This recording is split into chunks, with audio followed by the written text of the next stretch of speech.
la primera lámina corresponde a la cirrosis hepática. ¿Bien?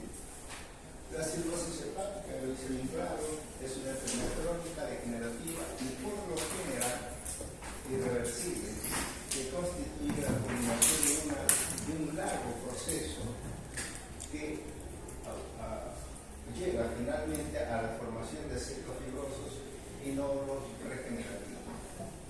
Bueno, pues, entonces, la cirrosis es eso, ¿no? Muchas causas que pueden ocasionar esta enfermedad, y este es un proceso bastante largo.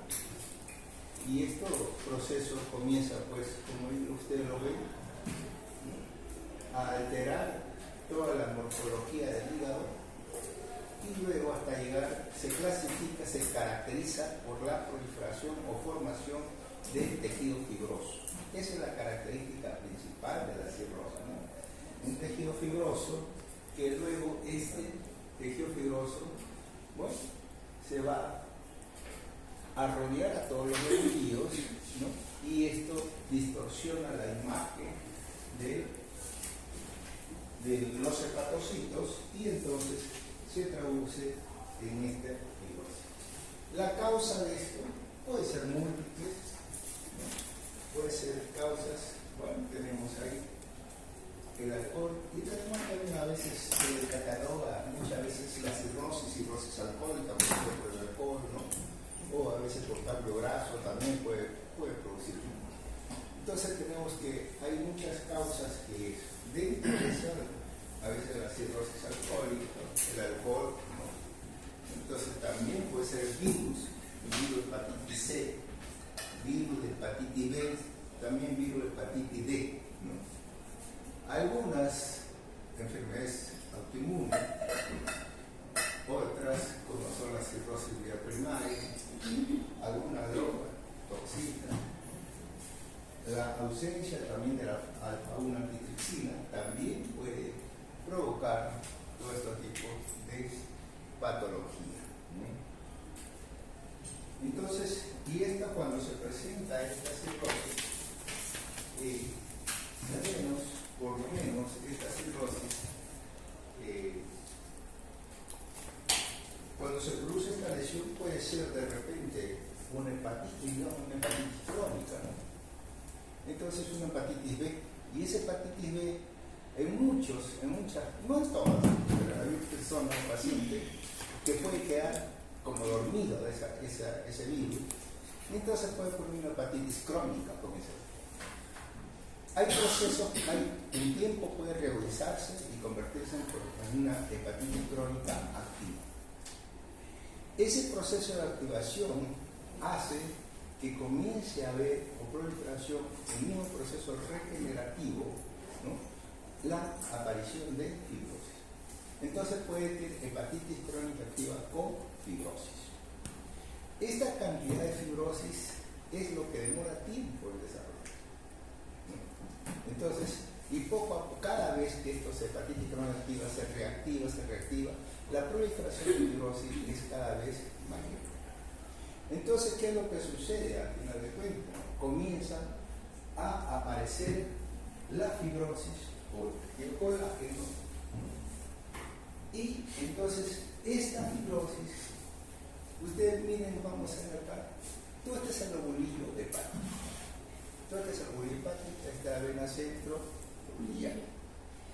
Y esto va a estar dividido por una forma más o menos hexagonal, y tenemos los espacios cortos. Cuando hay estas alteraciones, ¿qué cosa es lo que comenzamos a ver? Se comienza a ver una inflamación, y acá los espacios cortos comienzan a alterarse. Y comienza a ver la fibrosis. Entonces, esta fibrosis puede ir incrementándose. Cuando uno encuentra estos cambios inflamatorios con fibrosis, nos tiene una obligación a veces catalogar en qué grado de fibrosis está, y eso nos da una idea. Esto llega un momento en que esta fibrosis comienza a unir unos puentecitos y que van de espacio corto, y forman un nódulo. Este es el nódulo regenerativo. ¿Y qué cosa es lo que hace acá? Esta es la vena centrolobulillar. Normalmente estas son las trabéculas hepáticas, ¿no? Las trabéculas, o sea, son los hepatocitos que se ponen a veces en forma vertical, así. Y estos espacios blanquitos son los sinusoides. Entonces, al ser rodeado todo esto por fibrosis, entonces comienza a haber una compresión de este globulino. Pero esto no se queda fibrosis acá, sino también puede darse también a nivel de los hepatocitos. Esto de aquí distorsiona completamente la arquitectura, de estos globulillos hepáticos, y es lo que viene a formarse los nódulos, ¿no? Los nódulos hepáticos, y que no vienen a ser formaciones, ¿no?, nodulares, y que se llaman nódulos regenerativos.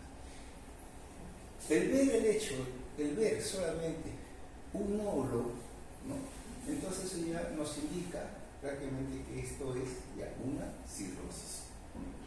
Ahora, eso demora, eso no es que se va a dar de repente, no es que se dé en un tiempo determinado. Muy bien. Esta cirrosis aquí lo podemos aumentar también, agregar que esta cirrosis, que estos nódulos toman diferentes tamaños.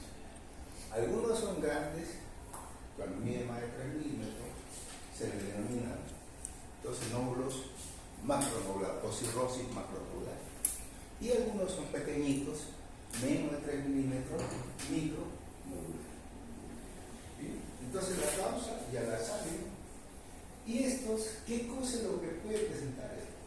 Ahora, el alcohol, a veces dentro del cuadro que pueda presentar el paciente, aquí se le cataloga que hay dos cuadros característicos, o se divide esta cirrosis. ¿Por qué? Para ver si ustedes mismos han visto que de repente nos enteramos que algún familiar o alguna persona X ha sido diagnosticado de cirrosis, pero nunca en su vida ha sufrido ningún tipo de alteración, solamente ya cuando está en la fase final. A eso es lo que se denomina una cirrosis compensada, ¿no? Es una cirrosis compensada. Entonces, y es más, hay pacientes con cirrosis que se mueren por otra causa, pero nunca dan manifestaciones de cuadro cirrótico. Entonces, esas son las. Por eso que a veces nosotros decimos muchas veces, él es alcohólico así, el otro es alcohólico así, pero está con cirrosis. Y el que es alcohólico no tiene suerte porque hasta ahora no le da nada. Eso habría que, porque la dosis de alcohol influye mucho, ¿no? Influye mucho también en estos procesos de proliferación fibrótica. Entonces, esto es lo curioso, pues entonces que hay pacientes que mueren y nunca se han enterado de que esos son cirrosis.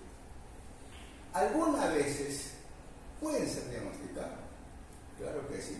Alguna molestia pueden sentir de repente y van al médico, y el médico pues a veces, eso cuando notan, lo palpan. Entonces, ¿qué es lo que tiene? No, me siento un poco cansado, pero no es cierto, a veces me siento cansado y estoy perdiendo un poco el apetito y comienza a bajar de peso.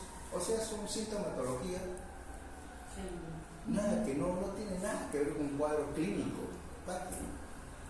Pero lo curioso es que también en un inicio, ese hígado cuando está recién formándose o dañado, está grande. Hay una hepatomegalia. En la fase inicial es el hepatomegalia. Entonces, allí es donde el médico de repente, si tiene la suerte del paciente ahí, de repente es palpado y se le hace sus dosajes, de repente su perfil hepático o función hepática, eso es. Y entonces ahí se le puede ver alteraciones de la transaminasa, PTO, TGP, proteína, etc. Entonces, todo eso puede ser descubierto, pero sin sintomatología evidente. Otros casos es que a pesar de fatiga, desaliento, falta de apetito, pérdida de peso, entonces puede presentarse otros casos ya cuando ya presenta sintomatología. Y en este proceso sintomatológico también es un proceso que está, y la aparición mucho depende del cuadro que cuando es descompensado. Cuando es una cirrosis hepática descompensada, entonces, además de todas estas sintomatologías que podría presentar en un inicio, esto mucho tiene que ver ya con otras alteraciones, ¿no? Entonces, alteraciones, ¿por qué? Porque esto ya van a dar otro tipo de cuadro clínico, por ejemplo, hipertensión portal, insuficiencia hepatocelular, ascitis, ¿no? Encefalitis, patrogénica, entonces una serie de alteraciones que van a dar todo este cuadro clínico, ¿no? Entonces, y ahí sí ya, bueno, los pacientes, pues, ¿qué podemos hacer con eso? Lo único que nos queda es, si es que puede cubrir el seguro o económicamente bueno, tienen dinero, entonces pueden tramitar o estar en una lista de trasplante hepático, ¿no? Eso es lo que se debería hacer. Si no, bueno, esperar la evolución final de esta enfermedad. Muy bien. Entonces, macroscópicamente, ¿qué vemos nosotros? El hígado, en un inicio, entonces, macroscópicamente, muestra, ¿qué cosa? Muestra una hepatomegalia o un inicio. Pero en la fase final, y debido a qué? Debido a que la gran cantidad de tejido fibroso, eso ha destruido una gran cantidad también de los ganglios hepáticos. Por lo tanto, en la fase final, ¿no? A veces el hígado se reduce de tamaño y el médico que lo quiere palpar no lo puede palpar porque es un hígado pequeño. Y debido a todo el proceso cicatricial o la fibrosis que tiene y que el hígado hace que disminuya de tamaño, ¿no? Por otra parte, miren ustedes acá, entonces son nódulos grandes en este hígado, entonces son las superficies parduzcas, entonces, y a veces pueden presentar áreas amarillentas o áreas medio verdosas, ¿no? Áreas medio verdosas, como ustedes pueden ver miren estos nódulos, igual son nódulos grandes, y áreas, ¿no? Medias verdosas. ¿Y eso por qué? Porque esto va a contener, ¿no? Pimentoilla en el citoplasma, en la célula de los hepatocitos. Esto es entonces, y todos estos nódulos son grandes, son nódulos, pues, entonces es una cirrosis macronodular. También puede haber otra, miren ustedes acá, igual, hígado miopardusco con área medio amarillo verdosa, y los nódulos son pequeñitos, múltiples nodulaciones pequeñas. Esto es la cirrosis micronodular, ¿no? Cirrosis micronodular. Entonces, en la fase final de olvidado ya que ha reducido en tamaño y que muestra una área de superficie parduzca con áreas amarillentas o verde amarillenta, ¿no? Debido a la presencia del índice ahí o de pimentoidea en el citoplasma de los hepatocitos, ¿no? Múltiples formaciones, superficies nodulares que pueden ser macro o micronodulares dependiendo del tamaño de cada uno de ellos. Bien, entonces, desde el punto de vista histológico, ya vemos acá y aquí ya tenemos un gran nódulo. Acá miren una foto. Este es a veces cuando nosotros tenemos una biopsia de hígado obligado, tenemos que hacer a veces coloración de Paz, coloración de Mason o Masson y coloración de tricrómica, ¿no? El Masson y la coloración de reticulina, obligado, eso para ver. Y eso nos va a permitir, no tan solo, miren acá arriba, todo lo azulito es fibrosis. Y cómo envuelve y cómo se forman estos nódulos regenerativos. Eso es lo que, y acá tenemos acá uno más, este es un espacio corta. ¿Qué cosa entonces histológicamente, qué cosa es lo que vamos a ver? Lo primero que vamos a ver qué cosa es, entonces lo primero que puedo ver yo es una alteración de la arquitectura, ¿no? Entonces lo primero, alteración de la arquitectura. 1, 2, formaciones, ¿no?, o presencia de nódulos regenerativos. Nódulos regenerativos, o sea, nódulos hepáticos, son los nódulos regenerativos, ¿no? ¿Recubierto por qué? Y esto por fibrosis que van de espacio porta a espacio porta. Todo eso como así. Y un espacio porta, otro espacio porta, otro espacio porta. Y eso entonces me va a permitir ver la formación de todo este nódulo. Y todo ese nódulo percorre a todo el lobulillo hepático. Eso es lo característico. Muy bien. Eso es entonces, vamos a ver. Igual, miren ustedes ahí también. Entonces, ¿qué es lo que vemos ahí? Un nódulo regenerativo. Bien. De cerca, entonces nosotros tenemos que ver también otra cosa acá, ¿no? Cuando nosotros vemos esto, entonces vemos acá todo esto. Este es el nódulo de la parte central y aquí tenemos nosotros todo lo que es el espacio porta y la fibrosis, que un espacio porta, otro espacio porta y otro espacio porta y así se va delimitando. Ahora, en el espacio porta, ustedes ven que hay como un ensanchamiento, el espacio porta se amplía, ¿sí? Y hay infiltrado inflamatorio. ¿Qué cosa es lo que yo tengo que identificar en el espacio porta?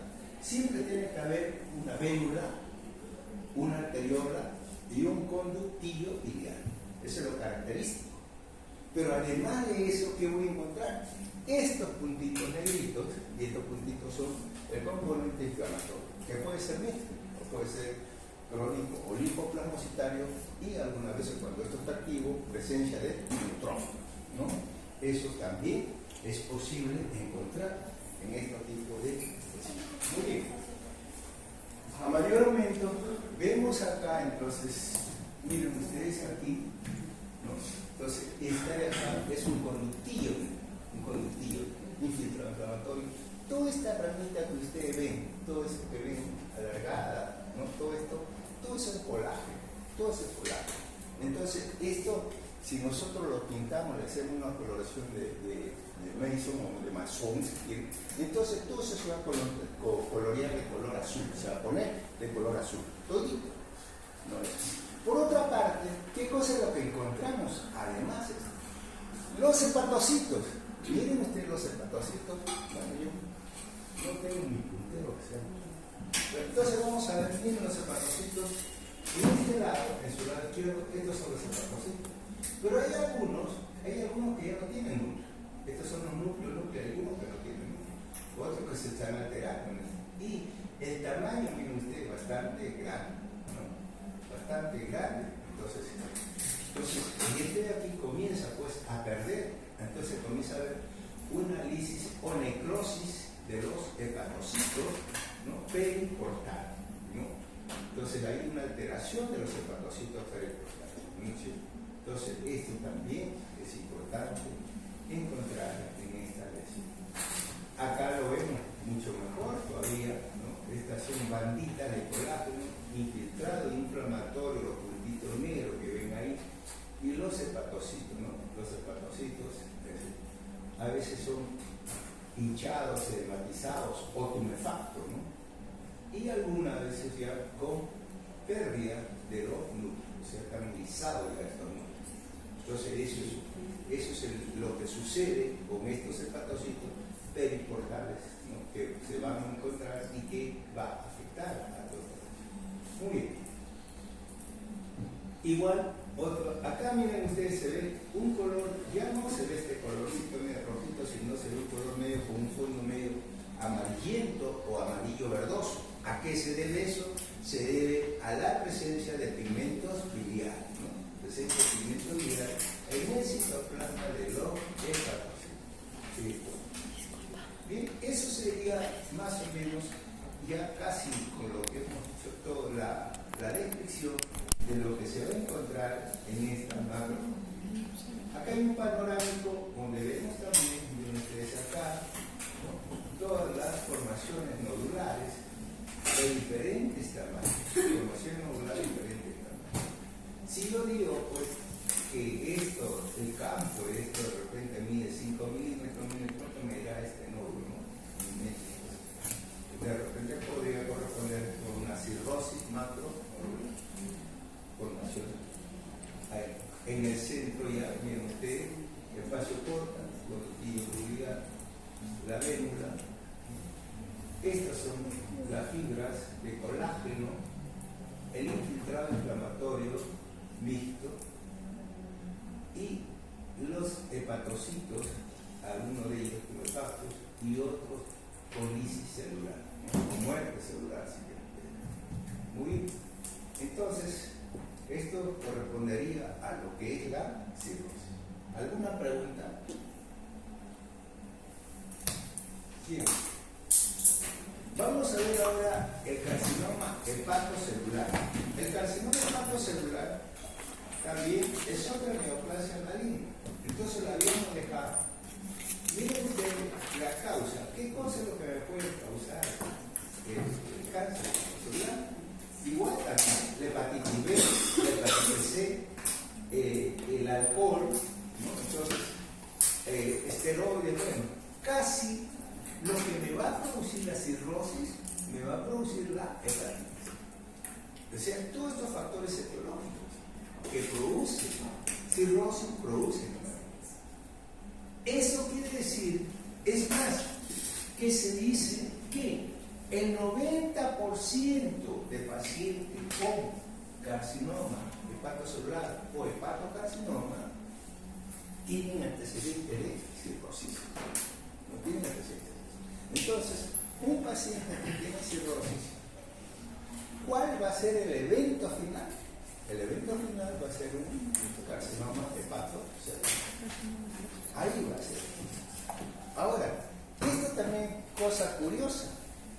El cuadro clínico. Si nosotros habíamos dicho que hay cirrosis, ¿no?, en la cual compensada y que no van a tener mayor manifestación clínica, este también va a ser igual. Cuando la lesión es pequeña, porque la lesión puede ser única o múltiple. Ahora, esto también pueden dar sintomatología, pero temprana, la sintomatología temprana de un hepatocarcinoma también es muy confusa.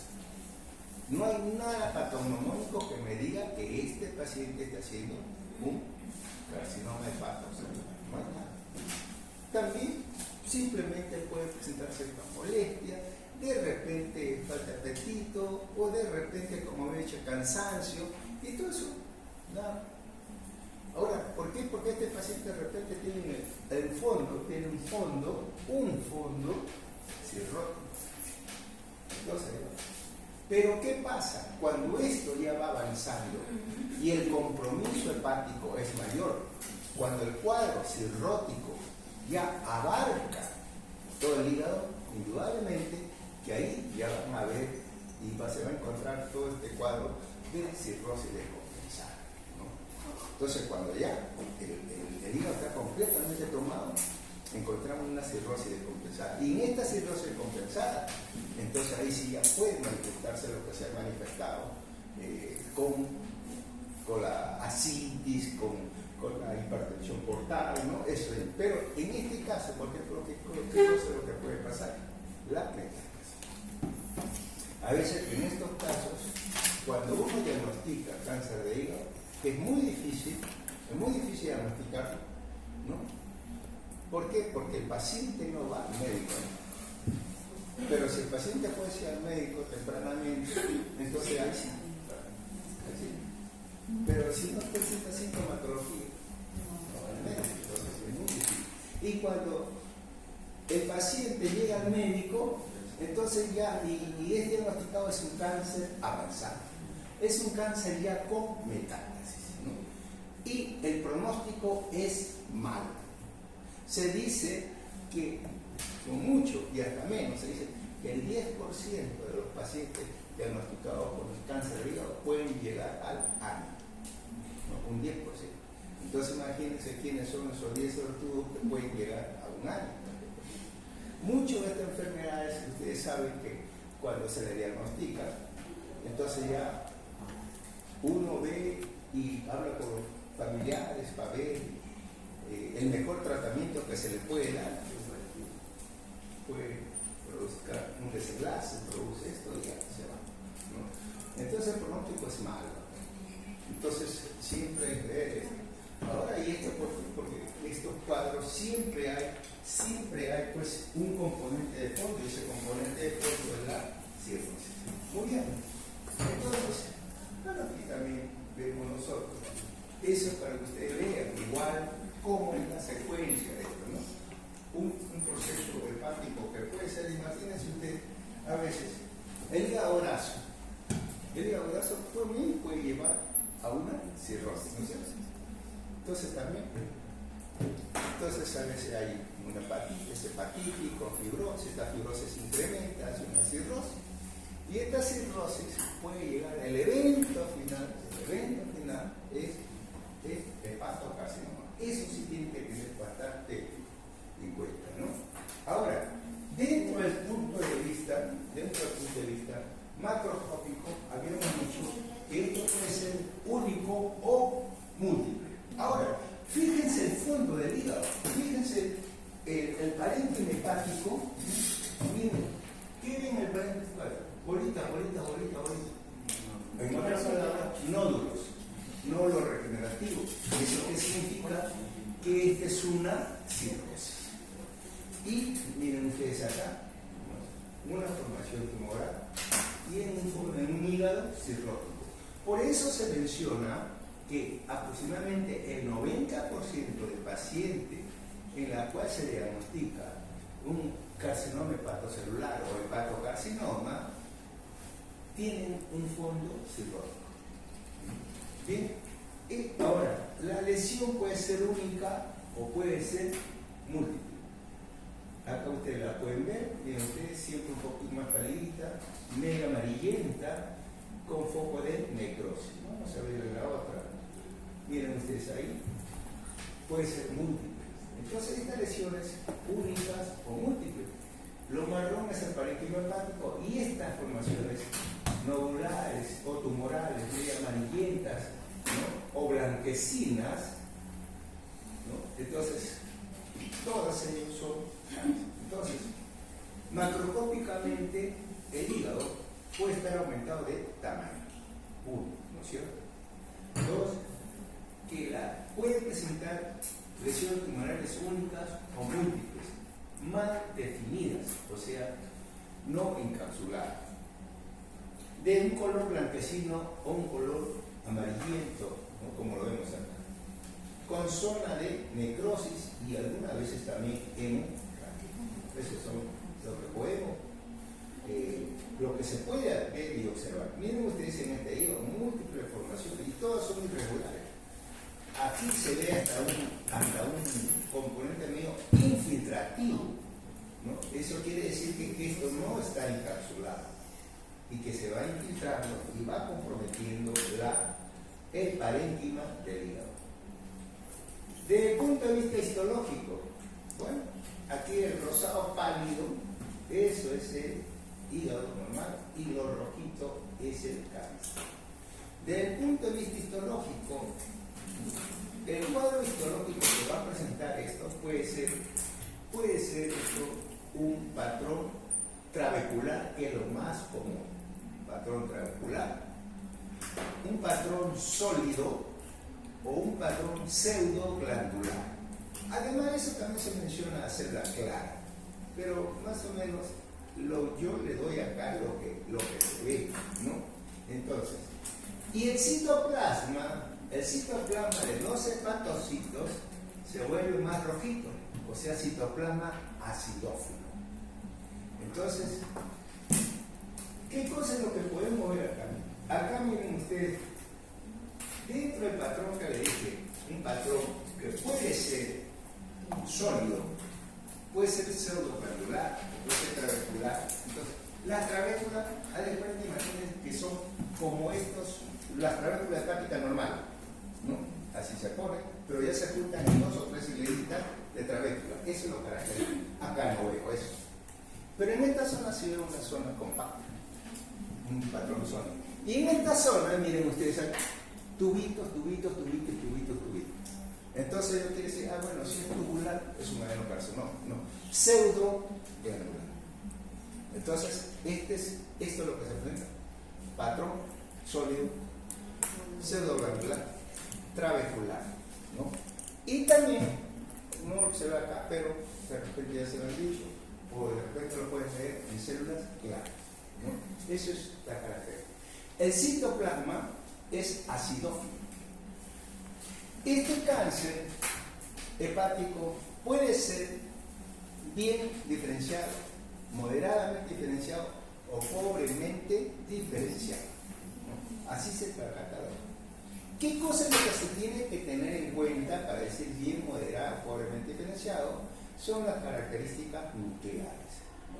Tampoco, solamente yo me conformo que ustedes sepan y digan que esto puede ser bien moderado o pobremente diferenciado, ¿no? Que hay una proliferación, ¿no?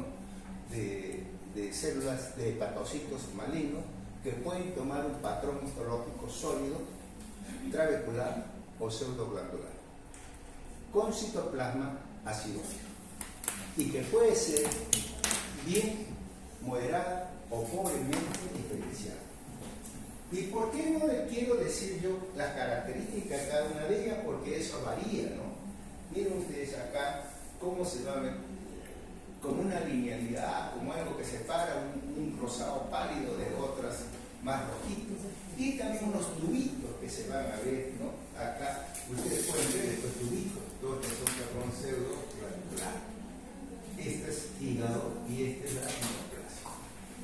Y estos, acá vemos nosotros, miren ahí, ya vemos toda esta formación neoplásica. Entonces, aquí las características nucleares es lo que me va a permitir a mí decir si es bien o pobremente diferenciado. Y esto todo de acuerdo a estas características, ¿no? A veces pérdida de macronúcleo, hipercromasia nuclear, mitosis, pérdida de relación núcleo-citoplasma. Entonces hay una serie de características que me pueden llevar a eso. Y ustedes lo pueden ver, ¿no? Entonces, eso. Ustedes son las características de esta célula. Por eso es, a veces, decirle a ustedes, no, que esto ya corresponde a un moderadamente diferenciado o pobremente diferenciado, no. Simplemente ustedes deben saber nada más, ¿no? Que esto puede presentar estos patrones históricos. Punto. Y en base a qué yo puedo decir que es bien diferenciado cuando todas las células, de repente todas las células son pequeñas, así redonditas, ¿no? Así como esta. ¿Y cuándo es moderadamente diferenciado? Miren ustedes, ¿no? La célula. Y otras que pueden ser mucho más grandes o más atípicas, eso ya no. O sea, ahí ya van criterios, ¿no? Macronúcleos, hipercromasia nuclear, alteración de la cromatina, nucleolo, pérdida de la relación núcleo-citoplasma, etcétera, son una serie de características que van a dar a esa cosa. Otra cosa que se van a ver también, que la había olvidado, ¿qué son estos puntitos?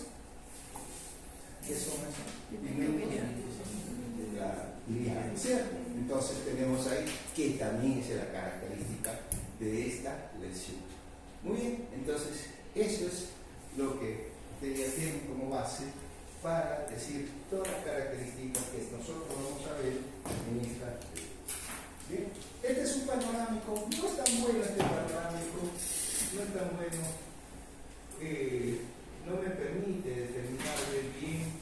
A veces hay que hacer un cuadro comparativo entre cuál es la lesión de hígado todavía que se preserva y el cáncer, ¿no? Esas formaciones nodulares acá. Igual, es un patrón aparentemente sólido, ¿no? Y lo que sí llama la atención es la acidofilia, ¿no? Y el citoplasma rojito. Eso sí llama la atención. También no es tan bueno este panorámico, pero bueno, está acá para que ustedes lo vean. Bien, eso sería entonces preguntas acerca del carcinoma hepatocelular, hepatocarcinoma. ¿Cuáles serían los síntomas que presentarían? ¿Cuál es qué? Los síntomas que presentarían. ¿Serían parecidos a la cirrosis? Sí. La sintomatología inicial, o sea, en las fases tempranas, es asintomática. Entonces, pero ¿qué cosa es lo característico en estos pacientes cuando está avanzando la enfermedad? Aquí sí hay algo que ocurre. el paciente comienza a presentar anorexia, ¿no? Comienza a presentar baja de peso, entonces comienza a presentar anemia, fatiga, cansancio. Uno se da cuenta a un paciente porque de repente, ¿qué te pasa contigo? ¿Has bajado demasiado de peso? ¿Cuánto has bajado? De repente 15 kilos. ¿En cuánto? En un mes. Eso no es posible. Entonces hay que llevarlo a ver, hacerle un estudio. Lo más probable es que haya escondido algo ahí en su vida. Entonces, después de eso, ya esto se presenta la sintomatología en la fase inicial. En la fase inicial es asintomático, ¿no? Yo que pondría clínicamente una fase inicial de la enfermedad es asintomática. Conforme progresa la enfermedad puede aparecer la sintomatología, que puede llegar ahí de anorexia, de peso, cansancio, malestar. Puede llegar también a producir otro tipo, hasta insuficiencia hepática, si se quiere, de acuerdo al compromiso, ¿no? Entonces, metástasis, todo. Muy bien. Vamos a hablar ahora del adenocarcinoma metastásico. Bueno, la suerte que ya tenemos que ya nos han puesto el diagnóstico, adenocarcinoma metastásico. La metástasis, indudablemente que la metástasis es la neoplasia maligna más frecuente en hígado. La neoplasia maligna más frecuente en hígado es la metástasis, no es el hígado. Entonces, cuando ustedes vean, se pregunta cuál es el tumor maligno más frecuente en hígado, la metástasis. ¿Por qué? Porque nadie le está hablando de tumor primario, ¿no? El tumor primario sí es el hepatocarcinoma, pero si no, no. Bien, esta metástasis en hígado se debe a que muchas veces todos órganos que utilizan la vía portal va a pasar por el pulmón. Dentro de las irrigaciones, por ejemplo, tenemos el estómago, el colon, el páncreas, la vesícula, ¿no? Entonces, hay órganos que agarran el circuito portal para pasar la sangre. Y eso pues, bien. El hígado, bueno, como buen anfitrión, le da alojamiento a todos los que se quieren quedar ahí, ¿no? Pero hay ciertas tumoraciones que al hígado le gusta, que son predilectas, y le da asilo al mismo. ¿Y cuáles son ellas? Entonces, la mama, ¿no? El pulmón, el estómago, el páncreas, ¿no? El colon, recto. A eso le da ahí. Entonces, eso generalmente es cualquier tumor puede ser metástasis, ¿no? Pero esos son los más pequeños, ¿no? Entonces, ahí es donde vemos nosotros. Ahora, esta lesión, cuando comienza a metastizar ahí, ¿qué cosa es lo que va a presentar el paciente? A veces, muchas veces, el paciente debuta, ¿no?, con un cuadro clínico, ¿no?, pero de repente con alteraciones hepáticas, con ictericia, con dolor hepático, ¿no?, con dolor que verdad uno va, todo lo examina y entonces, bueno, el médico se da cuenta y no sabe todavía que tiene un cáncer metastásico, ¿no?, o sea, un primario desconocido. Cuando se localiza esta lesión, cuando se metastiza, la metástasis puede ser única.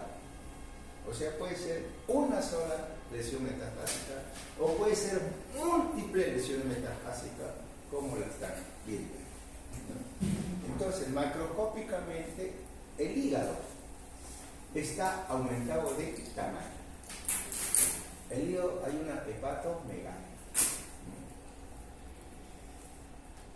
Ustedes ven este tumor, y este tumor, ¿qué es lo que pasa? Sobresale mucha nodulación y están en las superficies.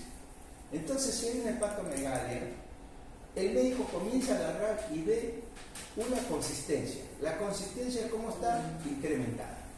O sea, aumento de la consistencia del hígado. Informaciones nodulares en su superficie. Eso también lo puede palpar el médico que le hace el examen clínico, ¿no? Ahora, la superficie de corte puede mostrar lesiones únicas o múltiples, bien delimitadas, a diferencia de lo que era el cáncer primario. ¿no?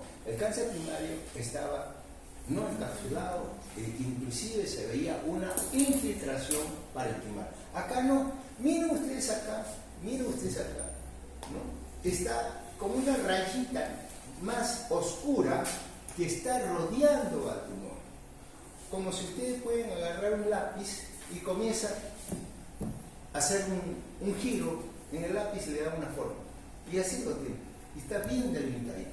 Esa es cosa curiosa, porque es igual, nosotros lo vamos a ver, así que la macroscopía, ¿lo vemos esto?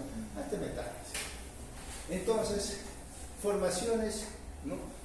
Tumorales de diferentes tamaños, bien delimitadas, de un color blanquecino o un color ahí como lo ven, medio cremoso. Eso también es así. Muy bien. Ahora, cuando nosotros hablamos de histología, ahí viene el otro problema, ¿no? Generalmente tenemos que ver edad del paciente y tenemos que ver el sexo, ¿no?, del paciente. Si es hombre o es mujer. Entonces acá para suerte nos da que es una adenocarcinoma, ya hay bastante para nosotros. Ya nos orientaron. Pero generalmente esto, la metástasis, cuando uno ve, simplemente tiene que ver a características histológicas y luego, de acuerdo a esas características histológicas, sugerir de dónde es el primario, ¿no? Porque para eso es estos estudios, para saber cuál es el primario de esta lesión. Muy bien. Entonces, generalmente, el primario de esta lesión está constituido aquí, en esta lesión, por formaciones tubulares. Si son formaciones tubulares, es un adenocarcinoma. Entonces aquí ya no hay problema. Y si es un adenocarcinoma, entonces yo digo, bueno, ¿qué cosa hace? ¿Hombre o mujer? No, es mujer. Muy bien. ¿Tiene algo en mama? Entonces, no hay nada en mama. Perfecto. En el estómago no hay nada. Entonces, ¿qué me quedaría? Colon, de repente, probablemente no. Y si es hombre, bueno, pues entonces vamos a, de repente estómago, de repente es vesícula, de repente próstata o de repente colon. Uno de los más frecuentes, a veces que dan acá, es mama, pulmón y colon, ¿no? El tracto gastrointestinal es lo más frecuente que dan acá. Ahora, ¿qué cosa es lo que ahora, cómo ustedes tendrían que poner acá? ¿Bien? Igual ahí son formaciones, ¿no?, glandulares. Entonces, aquí, ¿cómo se podría poner? Es la cuestión. ¿Cómo creen ustedes que deberían describir esto? ¿Sí? ¿Cómo la describirían? Está en su examen, ¿no? Y uno piensa por todos. Vamos a poner esto. ¿Por qué pondría?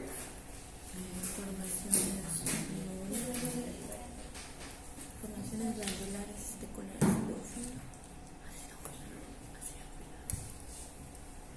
¿Es primario o no es primario? No es primario, es metastásico, ¿no es cierto? Entonces, cuando uno tiene un cáncer metastásico, tiene que decir que eso es metastásico. ¿Y dónde está el órgano? En hígado. Entonces, usted tiene que decir que este es metastásico en hígado. Ahora, ¿qué cosa? ¿Usted por qué le dije que esto es un adenocarcinoma? ¿Por qué? Por las presencias tubulares o glandulares, ¿no es cierto? Entonces, gran proliferación de glándulas malignas, ¿no? Glándulas malignas, ahí están, son glándulas malignas,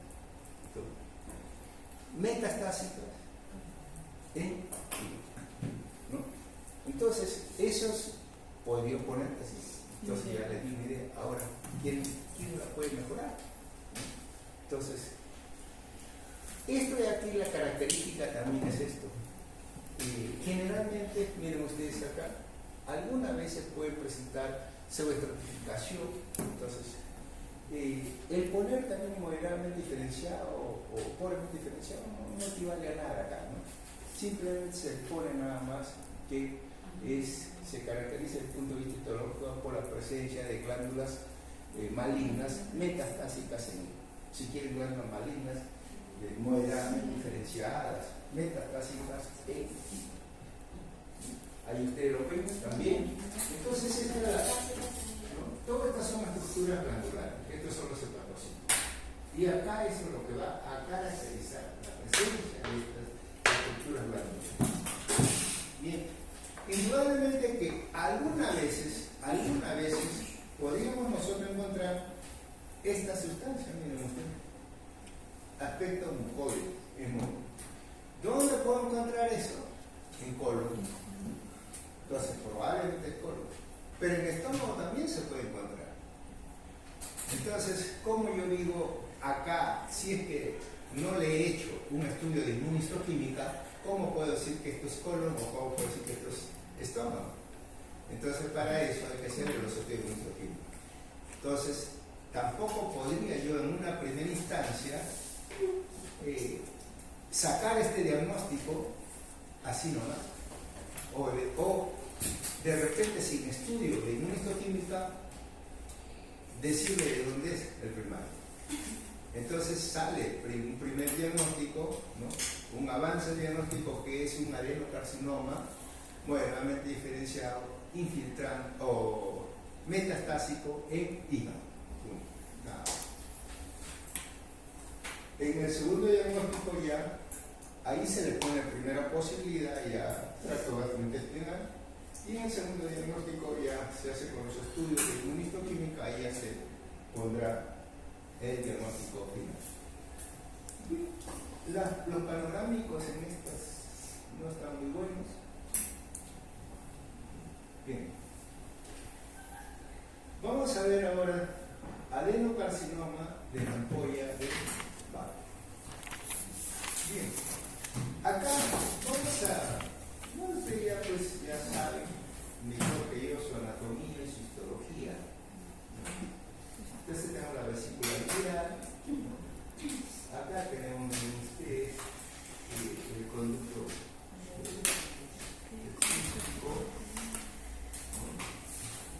el conducto hepático común, y este es el colédoco. Este colédoco, acá adentro tenemos los conductos biliares, y estos conductos biliares, toda la producción de bilis va a pasar por estas conducto hepático derecho, izquierdo, conducto hepático común, y se junta con lo que es la vesícula, y por el colédoco va a llegar aquí a esto de acá se llama, ¿qué cosa? El esfínter de Bode. Aquí llega. El esfínter en realidad es un musculito, ¿no? Y esto se llama una ampolla, es la ampolla de Barr. Y esto está cubierto acá, miren, en esta ampolla también tenemos el conducto pancreático. Este conducto pancreático también comienza a llevar toda la producción o secreción del líquido pancreático al duodeno. Entonces, ¿lo que sucede? Sucede que cuando acá en el duodeno comenzamos, comemos, nos alimentamos, entonces este esfínter se comienza a abrir. Al abrirse, entonces va a esto, el conducto biliar, o sea, el hilo biliar y pancreático comienza pues a juntarse con todo este bolo alimenticio, con este todo, que va a ser su pasaje, y eso le va a permitir pues la distribución por todo el organismo. Pero ¿qué sucede acá? ¿Qué sucede? Sucede que algunas veces,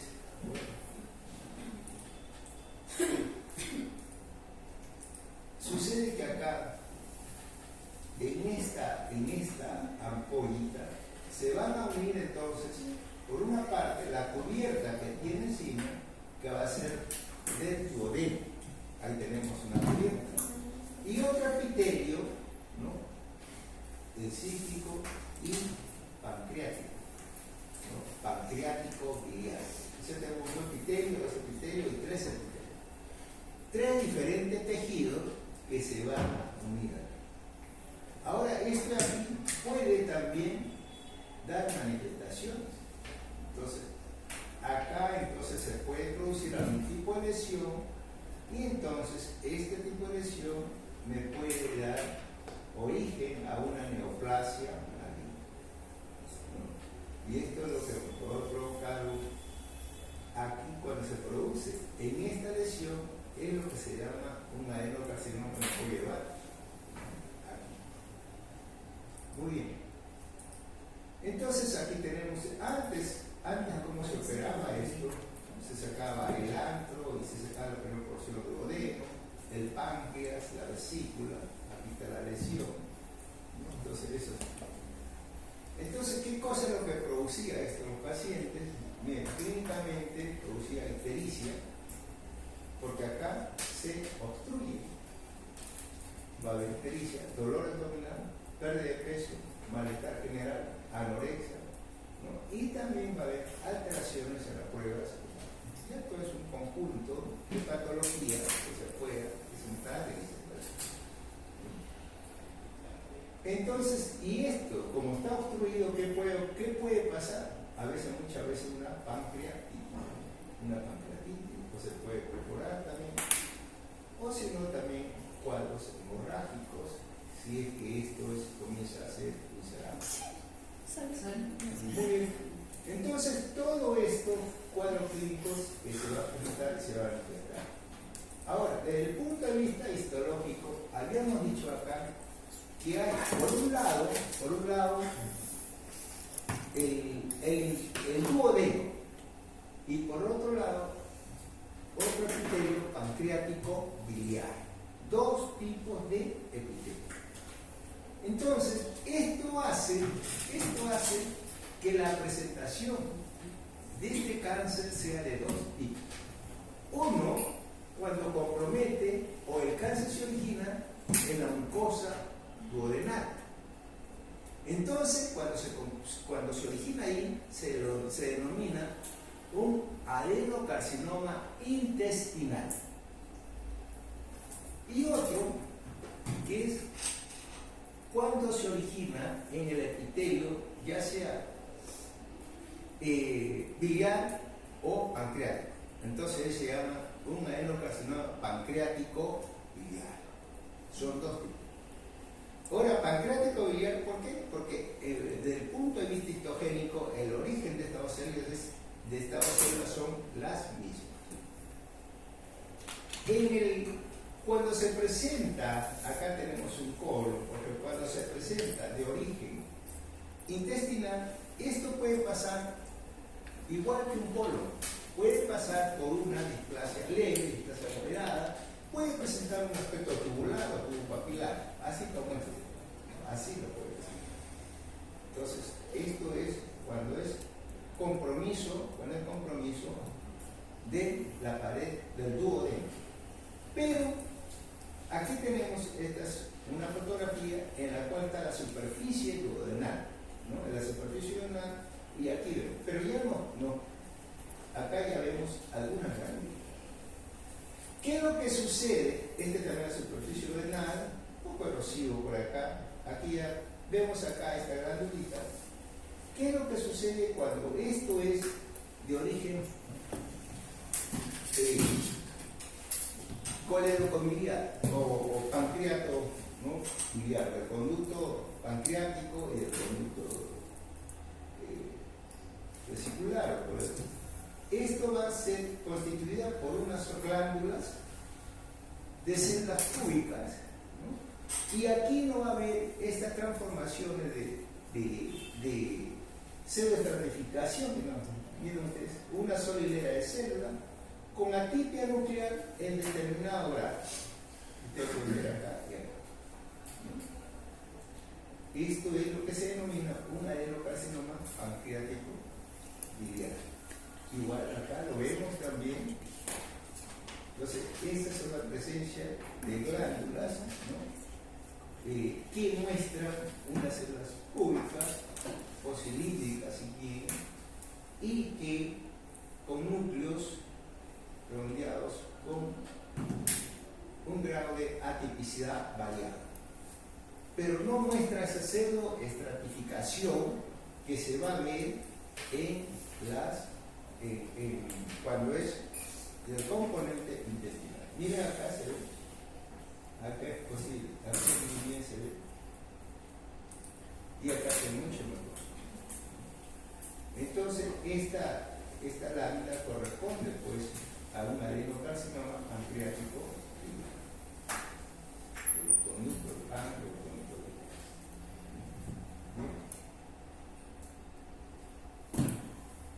¿Preguntas? Nada. Muy bonito se ve acá igual, miren qué lindo se ve esta foto. Doctor, ¿podría volver a explicar cuál es la diferencia entre el intestinal y el pancreático biliar en endoscopía? Claro que sí. Miren, vamos a ver acá. Le dije que como este cáncer se inicia acá, en esta zona, tenemos un componente, este es el duodeno, ¿no es cierto? Vamos a ver. Este es el duodeno. Acá miren ustedes el colédoco, ¿no? Tejido el colédoco y el conducto pancreático.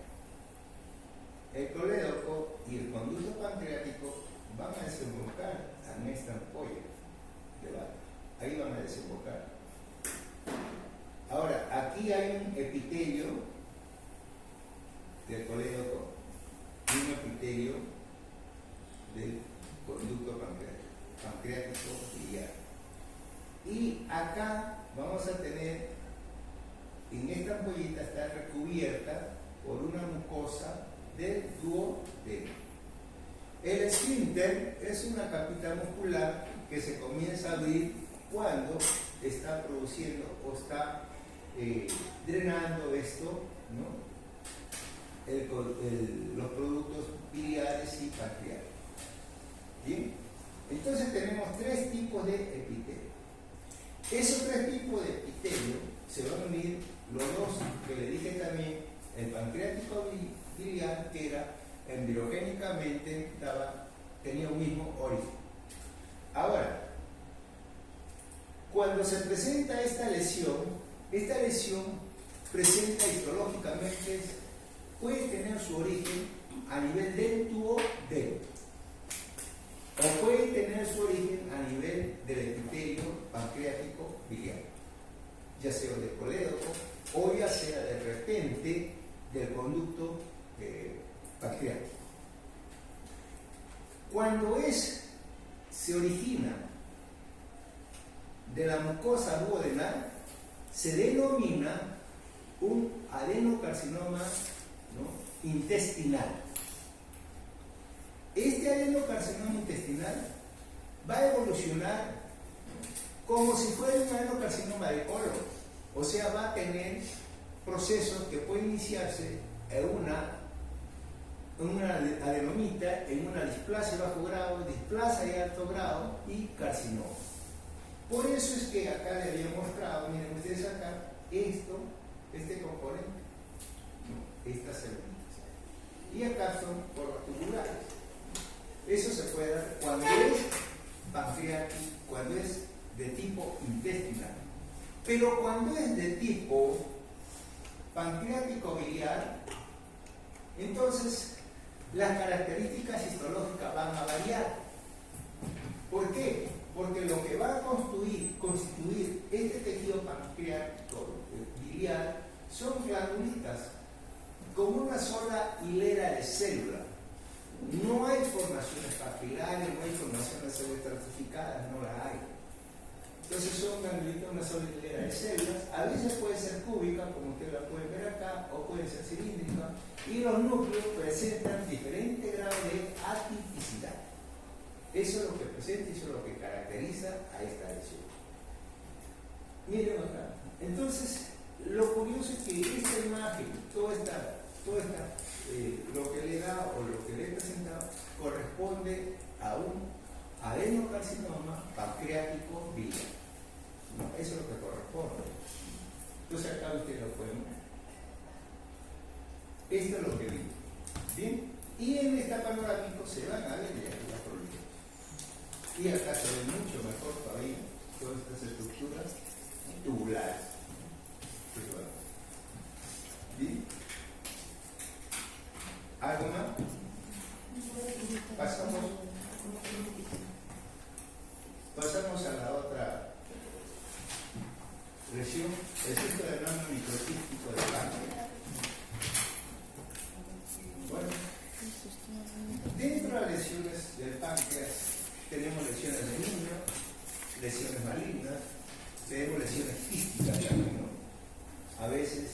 lesiones quísticas, bueno, cuando uno va dentro de esta lesión quística, a veces uno tiene que ver, primero ver si es un pseudoquiste o no es un pseudoquiste, ¿no? Hay formación diferente, variedades de quiste de Pankio, ¿no? Entonces, acá hay un pseudoquiste, ¿no? Es que es quiste, miren ustedes, los conductos pancreáticos, muy bonito. Entonces, hay una serie de quistes que todos ellos se van a originar en el cuerpo o en la cola. Ahí lo tenemos, ahí mayormente en el cuerpo o la cola. Esto ya varió, este tumor no endocrino ya varió, ahora esto ya se vuelve con maligno. Entonces miren ustedes acá. Entonces tenemos que ver lesiones dentro de lesiones benignas, ¿no? Son lesiones quísticas que son relativamente frecuentes. Y que estas lesiones muchas veces no llegan al patólogo. ¿Y por qué no llegan al patólogo? Porque esto más son estudiadas por los radiólogos y entonces ahí ya determinan qué tipo es, salvo que sea pues un quiste mucinoso, ¿no? O quiste que sea un quiste complejo, partes sólidas y partes quísticas, entonces ahí sí hay que determinar. E inclusive ya hacen procedimiento y sacan líquido del quiste. Sacan líquido del quiste y deben determinar para ver si esto contiene o no contiene a veces algún tipo de células malignas o de repente a veces marcadores.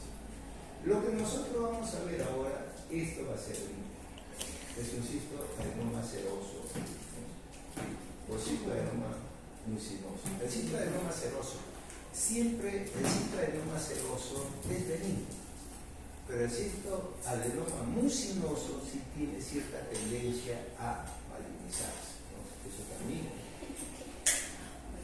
El cistoadenoma microquístico, estos quistes generalmente dan más en mujeres que en hombres.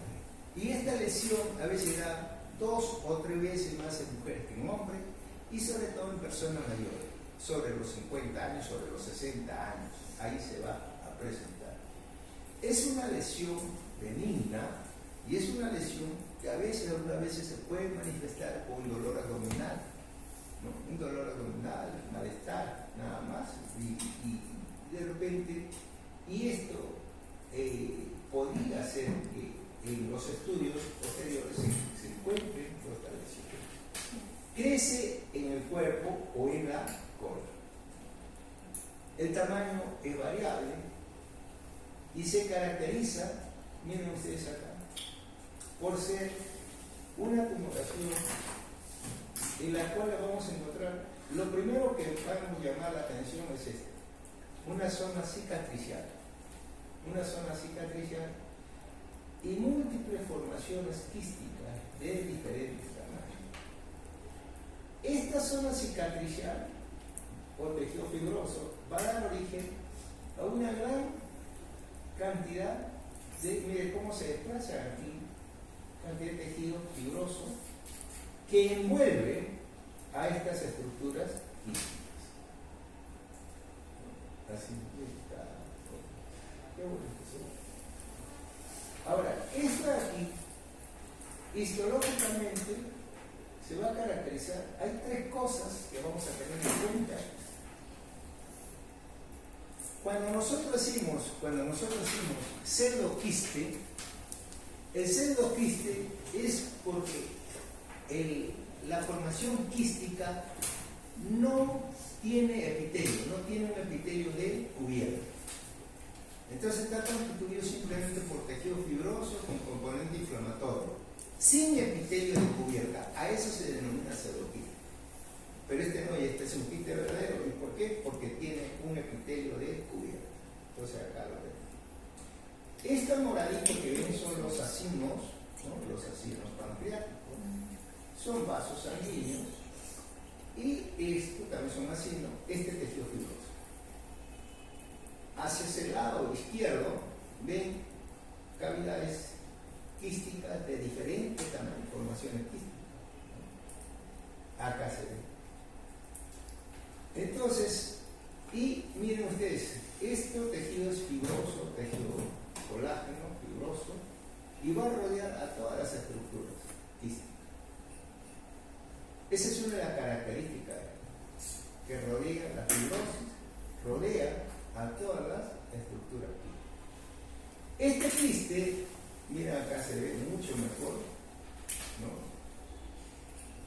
Gran cantidad de formaciones quísticas de diferentes tamaños, pequeñas, medianitas, grandes y otras que dan un aspecto quístico.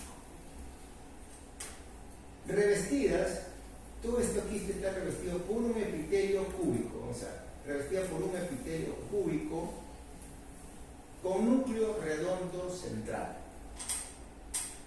Cuando esta estructura quística aumenta en tamaño, entonces este epitelio se puede ser aplanado. Y todos estos espacios quísticos están rodeados por tejido fibroso, por tejido cónico. Puede encontrarse también infiltrado inflamatorio, predominantemente crónico, ¿no? O linfocitario. Por eso se va a caracterizar. Esto no se minimiza, no hay agama. Es importante, sí, cuando ustedes vean este tipo de lesión, el componente del líquido, del componente quístico, ¿no? Si es alguna vez seroso o es muy sinuoso. Acá tenemos un panorámico donde nos muestra la parte periférica superior, son vacinas pancreáticas. Y viéndose por debajo de ella misma una formación, ¿no?, caracterizada por presencia de múltiples cavidades quísticas de diferentes tamaños, pequeñas, medianas, grandes, rodeadas todas las formaciones rodeadas por tejido fibroso. Y delimitadas, el quiste está delimitado por un epitelio cúbico, ¿no?, con núcleo redondo central. Y que esto se hace aplanado cuando la distensión de esta estructura granular o quística es mayor. A ver. ¿Sí? Acá se ve a este aumento, miren usted acá, y el tejido componente fibroso que está rodeado a todo. Esa es una de las características que muestra esta lesión. Entonces, esto ya saben, siempre se ve más en mujeres que en hombres, ¿no? Esto ya saben, siempre en personas mayores también, ¿no? Y que es benigno. Y que a veces no lo operan, solamente lo controlan, ¿no? ¿Alguna pregunta?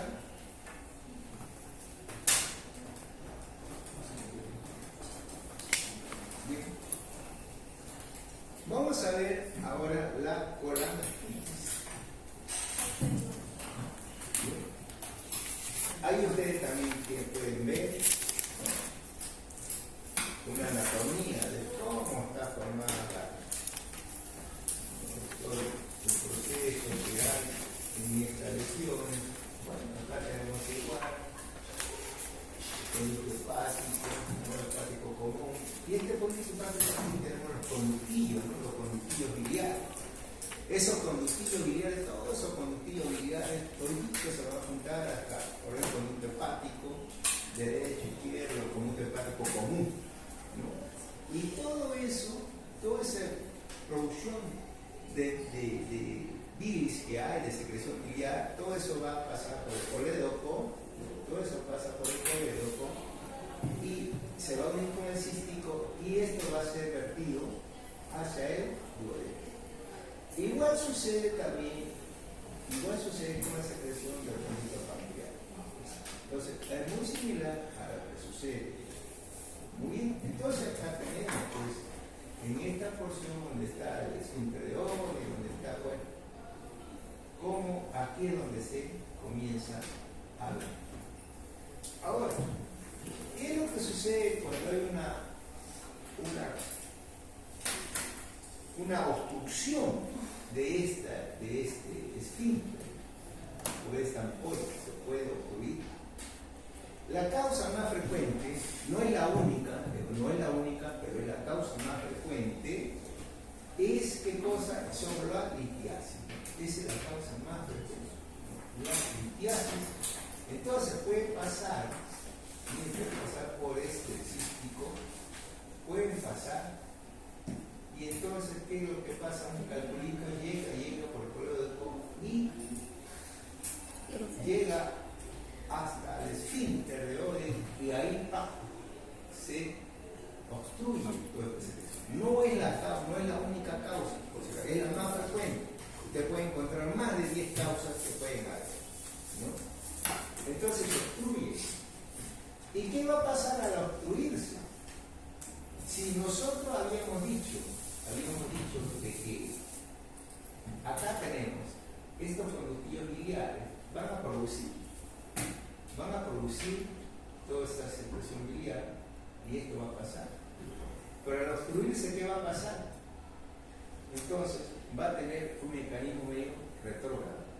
Entonces se va a volver, esto va a volverse al.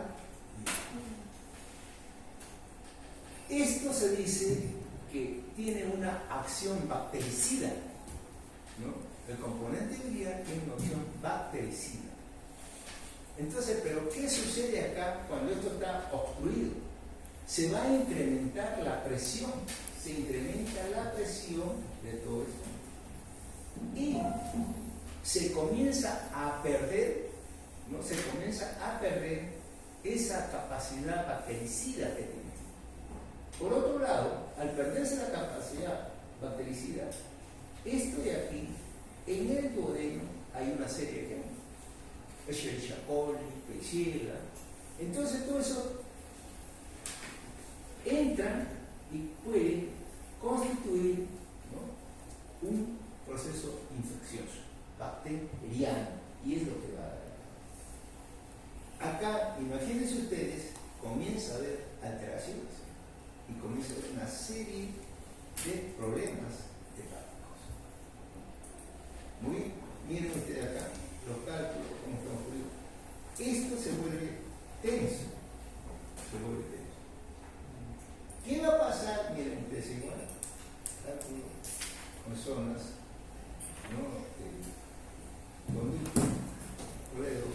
con presencia de cálculos. Qué bonito acá, miren ustedes lo que se ha cortado. Vamos a estudiar esta zona de acá, ¿no? Y vamos a ver qué cosa es lo que se da. ¿Qué cosa es lo que sucede entonces aquí? Entonces, y el paciente, ¿qué cosa es lo que puede tener? Entonces, esto es rápido. ¿Qué va a presentar el paciente? Si se ha obstruido, dolor, ¿cierto? Ahora, si hay infección, fiebre.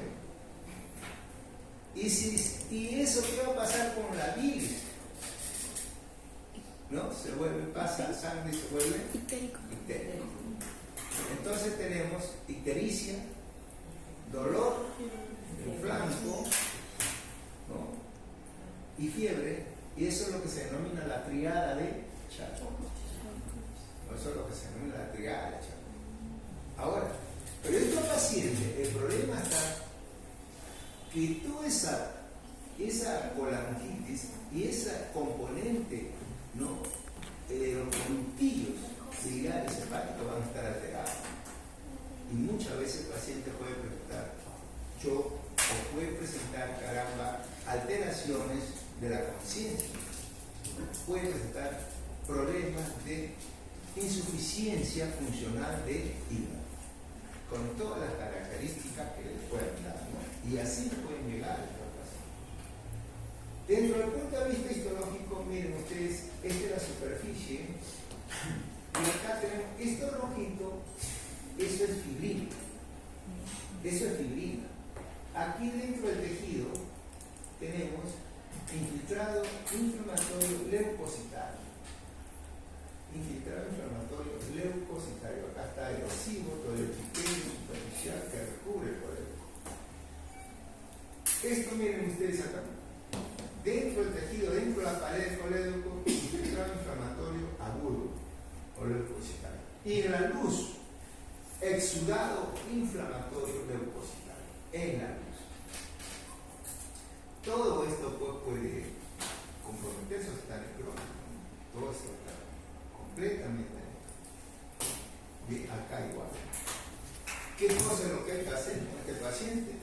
solamente pues tratamiento con antibióticos, ¿no?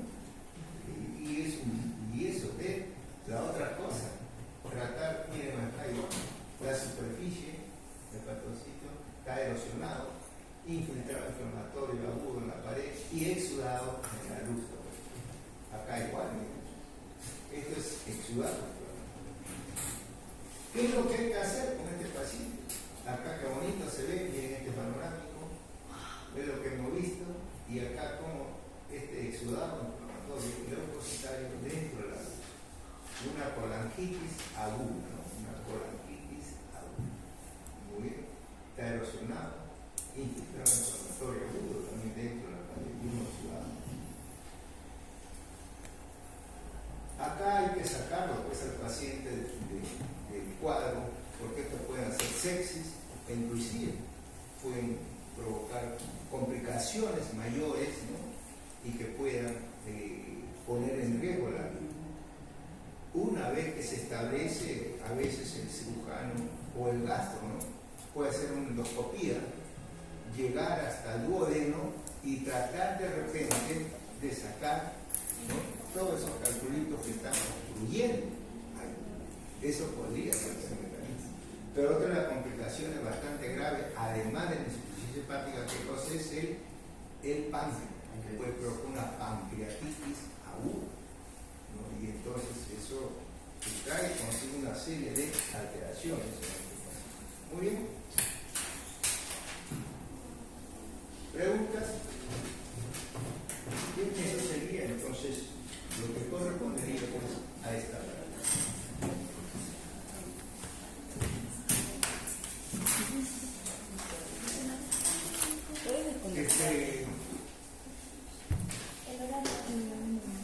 Ya saben ya que la próxima